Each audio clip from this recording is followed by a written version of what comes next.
చిరంజీవి గారు మంత్రి అయిన తర్వాత చీర పెట్టి కడుపు నిండా అన్నం పెట్టి ఆ రోజంతా ఆవిడ్ని సంతోషపెట్టి, సంతోషం అమ్మా, ఒక ఆడపిల్ల ఉండి, ఒక హీరోయిన్ ఉండి, నా కొలీగు ఉండి నువ్వు ఈరోజు మంత్రి పదవి వచ్చిందని ఆయన చీర పెట్టి కడుపు నిండా అన్నం పెట్టి సరదాగా ఇంట్లో కాస్త కూర్చోబెట్టి పంపించిన పక్క రోజే ఈ రోజా పవన్ కళ్యాణ్ పట్టుకొని తిట్టలేదా? పవన్ కళ్యాణ్ గారిని ఆవిడికి సిగ్గు లేదా? అలాంటప్పుడు చిరంజీవి గారిని పట్టుకొని తిట్టలేదా? నాగబాబు గారిని పట్టుకొని తిట్టలేదా? ఏ రోజు తిట్టలేదా?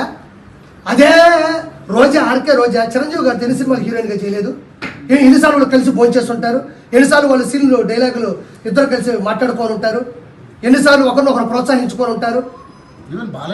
బాలయ్యబాబు గారిని పెట్టుకుని ఎన్ని తిట్లు తిట్టలేదు. బాలయ్యబాబు గారు తెలుగు సినిమాలు చేయలేదు. ఒకసారి వికీపీడియా కొట్టి చూడండి. వాళ్ళు ఏ పాపం చేశారు తిట్టారు. నువ్వు అన్న పాపం చేసావు, ఏ పుణ్యము చేయలే. 3,000 కోట్ల రూపాయలు నగిరి ప్రజల మీద సంపాదించావు. కాబట్టి నేను ప్రశ్నించా, నీకు దమ్ముంటే నన్ను ప్రశ్నించు.